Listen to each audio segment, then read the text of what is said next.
நோன்பாளியின் சிறப்பும் கஸ்தூரி மணமும் ஒரு வரலாற்று பார்வை.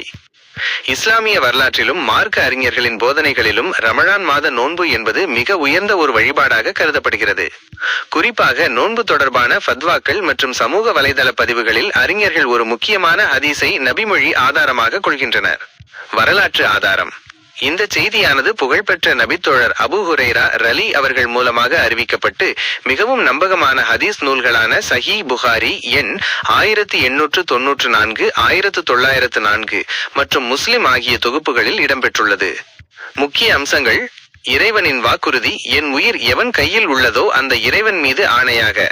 நோன்பாளியின் வாயிலிருந்து வரும் வாடை அல்லாஹ்விடம் கஸ்தூரியின் மணத்தை விட நறுமணமிக்கதாகும் என்று நபி ஸல்லல்லாஹு அலைஹி வஸல்லம் அவர்கள் கூறியுள்ளார்கள். பொருள்: இறைவனுக்காக உண்ணாவிரதம் இருக்கும்போது பசியால் வாயில் ஏற்படும் இயற்கையான வாடை அல்லாஹ்விடம் கஸ்தூரியின் நறுமணத்தை விட சிறந்ததாக கருதப்படுகிறது. விளக்கம்: இது பசியின் அடையாளமாக ஏற்படும் இயற்கை மணத்தை குறிக்கிறதே தவிர செயற்கையாக வாடையை ஏற்படுத்த வேண்டும் என்ற கருத்தை தரவில்லை. தனித்துவமான சிறப்பு: நோன்பாளி தனது உணவு, பானம் மற்றும் ஆசைகளை இறைவனுக்காக துறப்பதால் நோன்பு எனக்கு மட்டுமே உரியது, அதற்கு நானே கூலி கொடுப்பேன் என்று அல்லாஹ் கூறுகிறான். தகவல்: SAK முசபிஹு.